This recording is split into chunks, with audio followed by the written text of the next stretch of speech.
রচনা বন্দ্যোপাধ্যায় এই নির্বাচনে হেরে যায়, তাহলে রাজনীতির ময়দানে থাকবেন? দেখো, যদি নির্বাচনে আমি হেরে যাই তখন আমি কিন্তু দিদির পাশ ছেড়ে চলে যাব না। এরকম নয় যে আমি যেহেতু হেরে গেলাম আমাকে বিরোধী দল ডেকে নিল যে তুমি ওখানে নেই, তুমি আমাদের এখানে এসো, সেইটা কোনোদিনও রচনাবাজি করতে পারবে না। কারণ আমি ভীষণ লয়্যালটিতে বিশ্বাসী। আমি চাইলে কিন্তু অনেক আগেও আমি বিরোধী দলের নাম লেখাতে পারতাম। আপনার কাছে বিজেপির থেকে অফার এসেছে? না, আমি সেটা এখন আলোচনা করতে চাই না, বাট আমি চাইলে আমি করতে পারতাম, কিন্তু আমি সেটা করব না।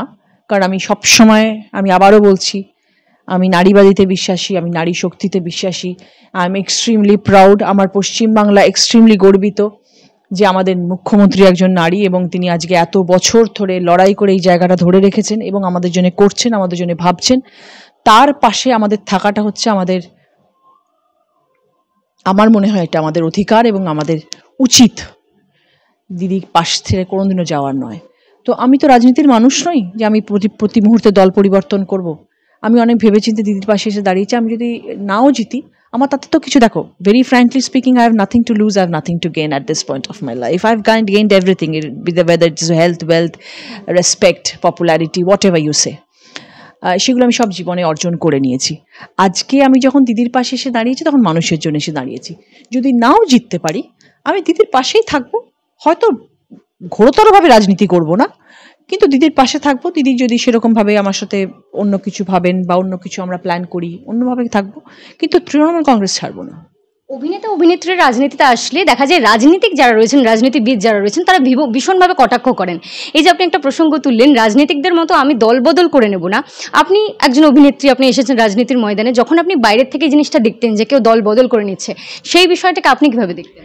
তখন তো খুব রাজনীতির মানুষ ছিলাম, তখন দেখতাম, আর জাস্ট জেনারেল, মানে আমার সেরকম খুব একটা রিয়াকশন ছিল না। ঠিক আছে, ওরা হয়তো, মানে আমি তখন বুঝতে পারতাম না যে মানুষ আসছে একটা দলের হয়ে, তার পরবর্তীতেই চলে যাচ্ছে আরেকটা দলে, কেন, মানে কি কারণ, সেটা আমি কখনো বুঝে উঠতে পারিনি। এখনো আমি জানি না, এখন আমি রাজনীতির মানুষ অর্থভাবে তো গুরুতরভাবে হইনি, কিন্তু কেন মানুষ করেন সেটা আমার কাছে এখনো ক্লিয়ার নয়।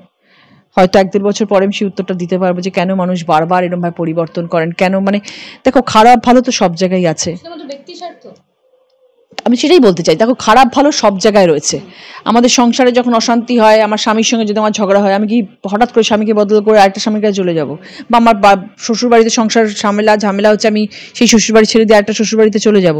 এটা তো হতে পারে না কখনো। ঠিক সেই রকম ভাবেই আজকে দিদি নাম্বার 1, আমার আজকে এত বছরের একটা পপুলার টপ গ্রেড শো, আজ কোনোদিনও যদি আমার মনে হয় যে টিআরপি কমছে, কিছু অসুবিধা হচ্ছে দিদি নাম্বার, আমি কি দিদি নাম্বার 1 ছেড়ে দিয়ে হঠাৎ করে একটা অন্য চ্যানেলে চলে যাবো আরেকটা শো করতে? এটা তো কখনো হতে পারে না। You cannot do this. Humanly তুমি কখনো এটা করতে পারো? তোমার মনুষ্যত্ব বোধ তোমার মধ্যে কি করে কাজ করবে তাহলে তুমি যদি সেটা করতে পারো?